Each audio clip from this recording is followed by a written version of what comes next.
Hello everyone. आज के इस वीडियो में मैं फाइनाइट वर्ब्स बताने जा रहा हूँ। वर्ब्स जो होते हैं दो फॉर्म में होते हैं, फाइनाइट और non finites. So this is the heading, this is the topic, verbs that has two forms, finite and non finites verbs. तो फाइनाइट क्या होता है और नॉन फाइनाइट क्या होता है? फाइनाइट में सबसे पहले हम लोग ये जानेंगे कि वर्ब्स जो होता है सेंटेंस में वो फाइनाइट है या नॉन फाइनाइट। तो let us understand here finite verbs. When verbs change their forms according to the number and person of its subject and the tense also are called finite verbs. That means when the verb is controlled by the number and person of its subject, that is called finite verb. जैसे हम लोग he, she, it, they, we, you, ये जितना भी subjects होता है इसके according अलग अलग तरह के वर्ब्स को यूज़ करते हैं, उसके फॉर्म्स को यूज़ करते हैं। It includes axillary verbs and main verbs. इसमें दोनों होता है, एक्सिलरी वर्ब भी होता है और मेन वर्ब भी होता है। जैसे is, am, are, has, have, do, does, ये सारा जो वर्ब्स है वो एक्सिलरी वर्ब है। इसे मेन वर्ब में भी यूज़ करते हैं। वाज वर पास्ट फॉर्म है, गो, गोज, प्ले, प्लेज, इटीसी, ये सारा मेन वर्ब्स है। तो हम कैसे जानेंगे कि फाइनाइट वर्ब क्या होता है और नॉन फाइनाइट क्या होता है?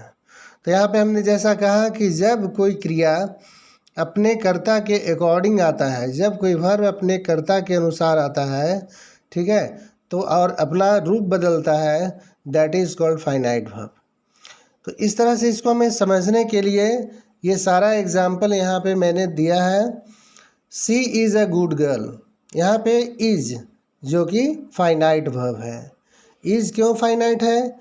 क्योंकि she is third person singular number subject, therefore with third person singular number subject we always use is.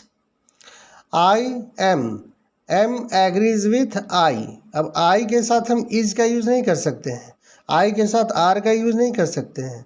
आई का यूज़ जब भी हम करेंगे तो एम के साथ ही करेंगे। Therefore, M is what? Finite verb. In the first example, is finite verb. In the next example, Rohit has a blue pen. अब यहाँ पे has आया है जो कि finite verb है। क्यों? क्योंकि रोहित जो है third person singular number subject है, इसी के अकॉर्डिंग हमारा हैज़ आया है। अब रोहित के लिए हम लोग हैज़ का यूज़ नहीं कर सकते, हैव का यूज़ नहीं कर सकते हैं, हैज़ का ही यूज होगा। Therefore, the correct sentence is Rohit has a blue pen. तो इस तरह से ये हमारा सेंटेंस सही है, क्योंकि हैज़ जब भी आएगा तो किसी सिमिलर नेम के साथ आएगा। अगला एग्जाम्पल देखते हैं। I have to reach early, I have to reach there early. अब इसमें हैव आया है, तो हैव भी क्या है? फर्स्ट पर्सन सिंगुलर नंबर के अकॉर्डिंग आया है। अब हम आई के साथ हैज़ का यूज़ नहीं कर सकते हैं और रोहित के साथ हैव का यूज़ नहीं कर सकते हैं, तो पर्टिकुलर सब्जेक्ट के साथ पर्टिकुलर वर्ब का ही यूज़ करेंगे, तभी वो फाइनाइट वर्ब होगा। अभी तक जिस वर्ब को हम यूज़ कर रहे हैं ये सारे वर्ब्स क्या हैं? एक्सिलरी वर्ब हैं। तो I have to reach there early, इसमें हैव क्या हुआ? फाइनाइट वर्ब हुआ। She has to learn English, she has, she के साथ हैज़ का यूज़ किए इसलिए क्योंकि ये third person singular number pronoun है। यहाँ पे Rohit third person singular number noun है और यहाँ पे she third person singular number pronoun है, इसीलिए she has to learn English. The sun has risen, this is the example of present perfect tense. Present perfect tense, ये present perfect tense का example है। The sun has risen, सूरज उग चुका है। सन भी क्या है? थर्ड पर्सन सिंगुलर नंबर है। अब थर्ड पर्सन सिंगुलर नंबर किसको कहते हैं? द पर्सन और thing we talk about, that is called third person. Speaker is the first person and listener is the second person. I am speaking, इसमें I क्या है, first person है, but you are listening, you are reading, you are playing, you क्या है, second person, क्योंकि you listener होता है। और थर्ड पर्सन जो होता है, द पर्सन और thing we talk about, that is called third person.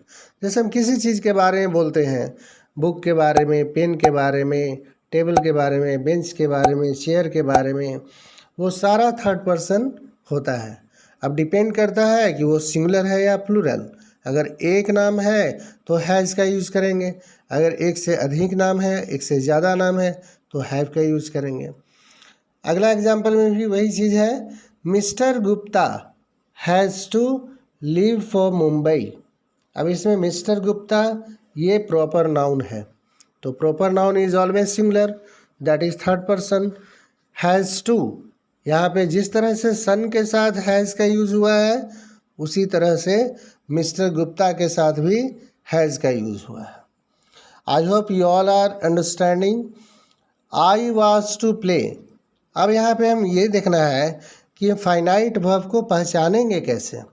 Generally finite verb को हम लोग जब वो प्रेजेंट फॉर्म में, और कुछ वर्ब्स ऐसे होते हैं जो पास्ट फॉर्म में होते हैं, तभी हम उसे पहचान पाते हैं। जैसे वाज, तो इज का पास्ट फॉर्म क्या होता है, वाज होता है, वाज। और हैज़ का पास्ट फॉर्म होता है हैड, लेकिन हैड क्या है, कॉमन है। जब हैड का यूज़ करेंगे तो हैड का हम सभी सब्जेक्ट के साथ यूज़ कर सकते हैं। ही के साथ भी यूज़ हो सकता है, दे के साथ भी यूज़ हो सकता है, वी के साथ भी यूज़ हो सकता है, टू नेम्स के साथ भी यूज़ हो सकता है। यहाँ पे पहचानना मुश्किल हो जाता है। वहाँ पे हमें ये जानना है कि ही हैड का यूज़, हैड यहाँ भी फाइनाइट ही है, लेकिन यहाँ पे पहचानना मुश्किल है, क्योंकि हैड में दोनों चीज़ है, हैज़ भी है और हैव भी है, और दोनों का पास्ट फॉर्म क्या है, हैड है। इसलिए यहाँ पे हैड में हैज़ और हैव क्या होते हैं, कॉमन होते हैं। तो जनरली क्या देखते हैं कि प्रेजेंट फॉर्म में और कुछ वर्ब्स पास्ट फॉर्म में, जैसे वेयर है और वाज है, वेयर और वाज, तो ये दोनों वर्ब को हम आसानी से पहचान सकते हैं, क्योंकि ये फाइनाइट वर्ब है। जैसे दे, तो दे के साथ हमेशा प्लूरल वर्ब यूज़ करेंगे, were is what the plural form, and was is what, it is the singular form. इसी तरह से अगले एग्जाम्पल में देखते हैं, she knows how to sing. Knows is main verb, its form in know, knew, known, knowing, knows. This is V5.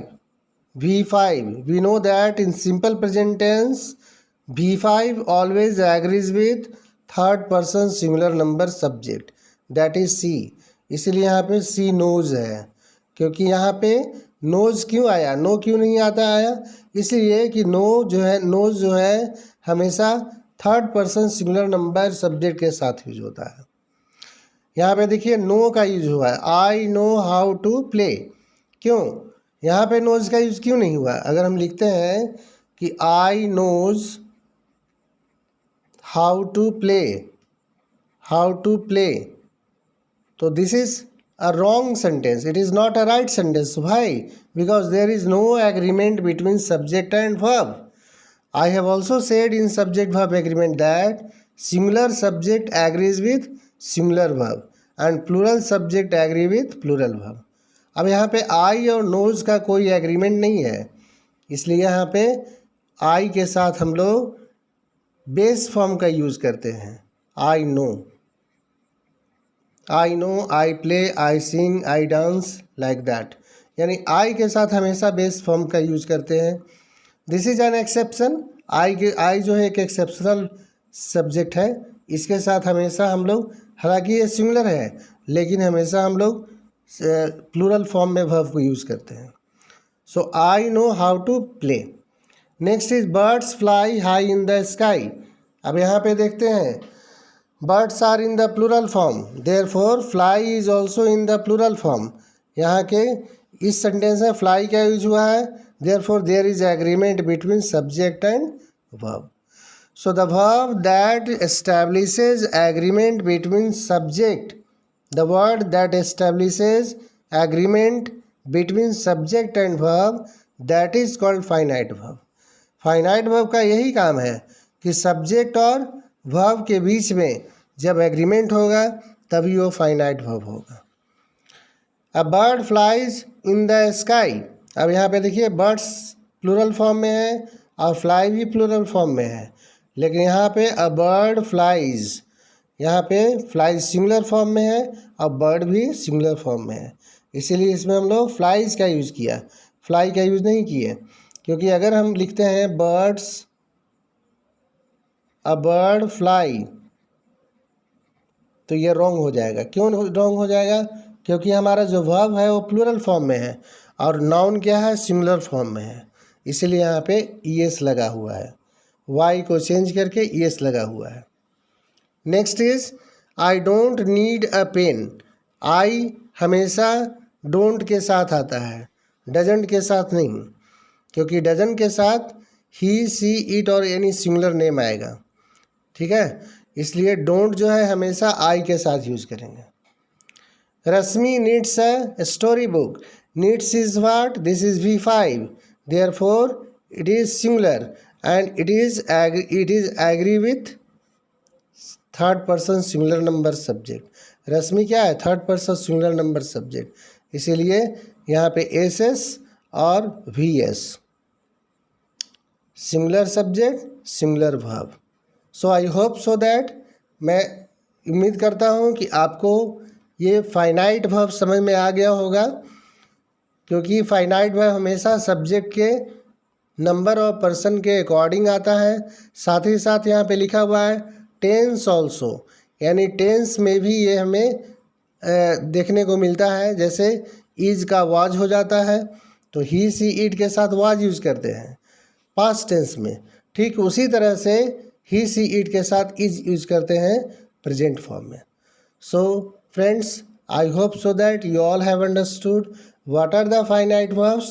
In next video I will be teaching you non-finite verb, जिसका 3 form होता है, infinitive, participle और gerund. तो इसे हम अगले video में पढ़ाएंगे, तब तक के लिए इंतज़ार करते हैं। Thank you, have a good day.